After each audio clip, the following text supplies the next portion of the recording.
Elle existe que pour les servir, pour que nous, on puisse être ses serviteurs. Mais Jésus aussi disait dans les gens que je vous appelle plus des serviteurs, mais je vous appelle des amis. Donc nous sommes devenus aussi des amis en Jésus-Christ. Quand on accepte Jésus-Christ en tant que Seigneur et Sauveur. Donc nous ne sommes plus esclaves, parce que esclaves, ceux qui font les esclaves, il ne peut pas être un ami. Exemple, si moi je suis esclave de quelqu'un, je ne peux pas être son ami vraiment.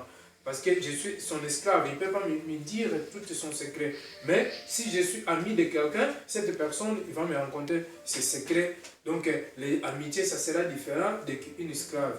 Alors, là, la Bible nous parle des serviteurs. Mais Jésus disait que je vous appelle plus des serviteurs, mais vous serez maintenant des amis. Donc, parce qu'un esclave, il ne sait pas ce qu'il fait.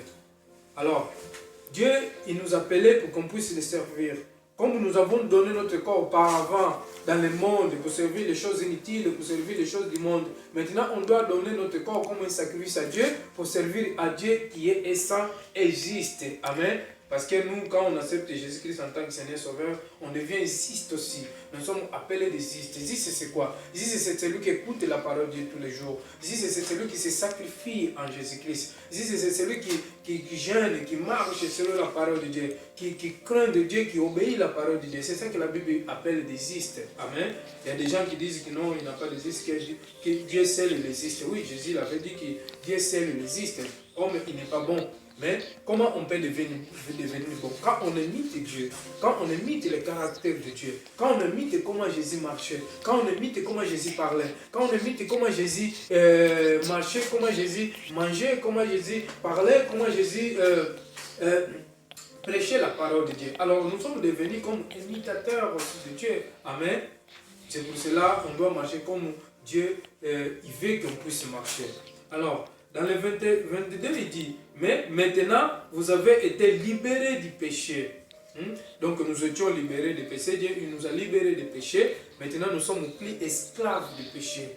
Parce que ceux qui font encore des péchés, ceux qui sont encore dans le monde, ils sont toujours esclaves du péché. Donc, ils obéissent au péché, ils obéissent au monde. Mais nous, quand nous sommes venus en Jésus-Christ, nous sommes s'écarter des péchés. Maintenant, nous sommes libres en Jésus-Christ, comme la Bible dit dans les Romains 15. Donc nous sommes libres en Jésus-Christ. Jésus, il nous a donné la liberté de vivre en Jésus à travers de la grâce.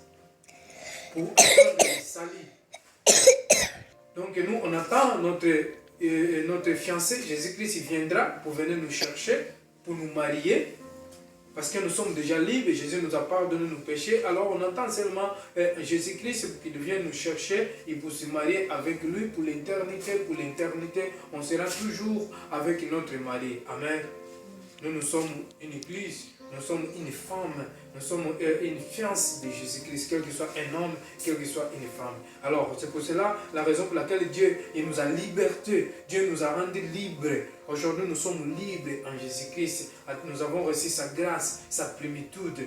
C'est pour cela, Jésus même disait que la loi est venue à travers des prophètes, mais la grâce et la vérité est venue à travers de Jésus-Christ.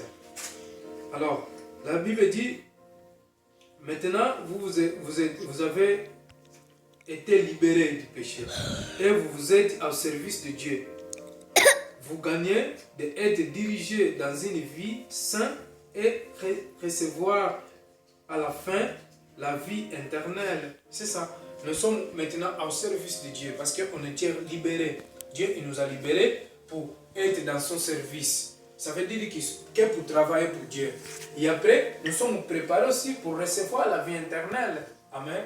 Donc, à la fin, nous allons recevoir la vie éternelle. C'est la raison pour laquelle Dieu nous appelle.